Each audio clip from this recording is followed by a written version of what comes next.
And so for this episode, we're going to talk about contributing to your own well-being. So, as a informed advocate and a self-caregiver, it's all about you contributing to your own well-being. Because how can you really truly support others if you're not contributing to your own well-being?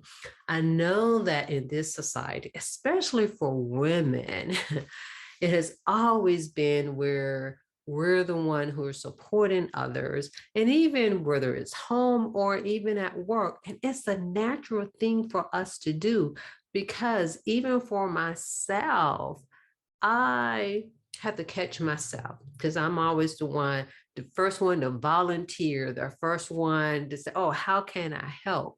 And all of that is good and dandy. However, there's a couple of things. Sometimes people don't ask, but of course, if I'm volunteering, somebody asks for something, but that's not always true. But also, you know, it's okay. It's just okay because of the fact over time it's wear and tear on us because we're training ourselves where even if we don't think it consciously, but subconsciously that we're supposed to be the one, and that's not always the case because what happens is that it makes it very challenging, especially when we're not able to, for whatever that reason is. It can be our schedule, it can be we're not feeling well. So sometimes I would say I wouldn't say that I have had guilt, but I will feel bad if I wasn't able to help someone, especially if they really really need it, but because of schedule or because I just couldn't give it because I was sick or whatever it may be. So when you're able to, good, but do not feel like that you're always obligated to assisting someone even in their greatest need. And I would say when your children are young, if you have children when they're young, yes, you do what you need to do.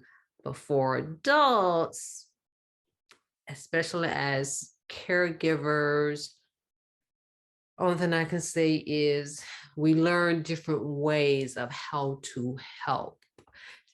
And that is another video.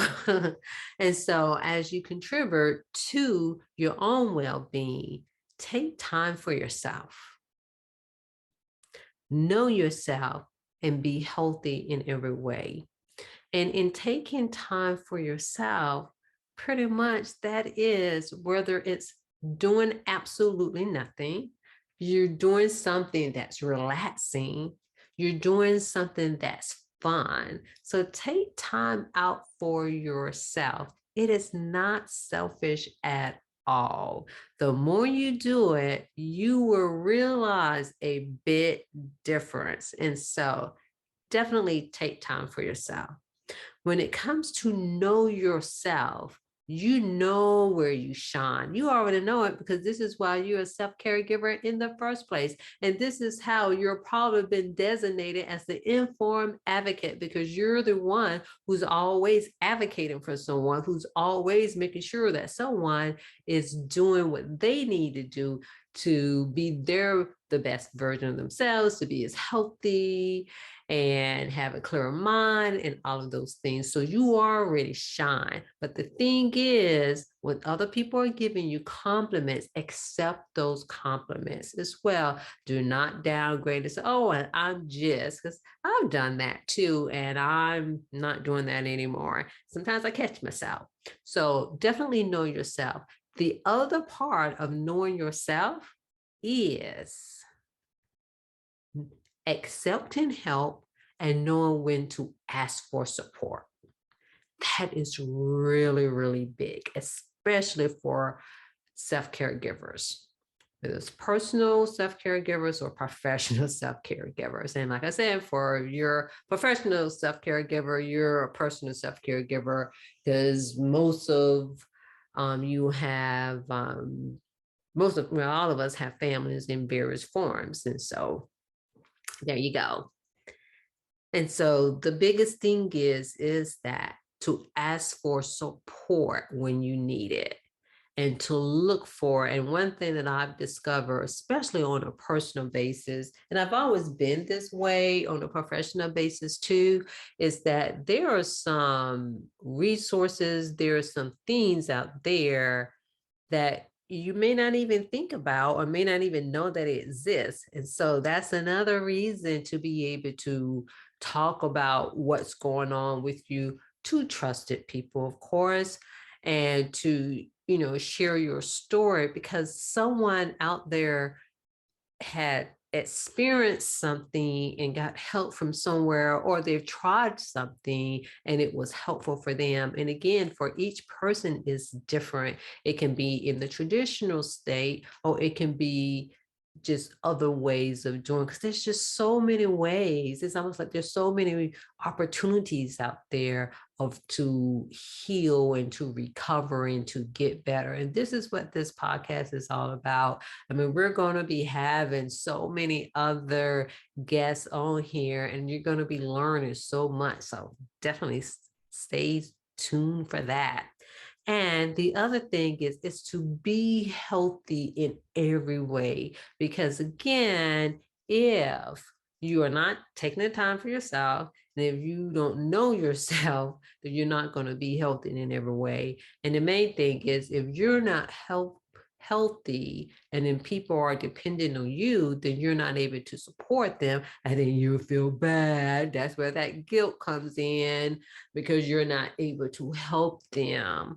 And again, there'll be some other episodes that kind of talk about those dynamics as well. But the main thing is for you to be healthy so that we all can break the cycle, this vicious cycle of caregivers supporting and helping others, then the caregiver, because of the stress that's causing, because of the stress of caregiving, even though how loving that it can be, but it's also stressful too, so that you would not be in a state where someone had to take care of you, and then that vicious cycle continue. Because I've seen it. I mean, I kind of experienced it, in my life as well. And one thing I will say, I wouldn't change what I was doing in helping and supporting. But the main thing that I would change, even though I had, I would say, a pretty good self-care, but I would do more.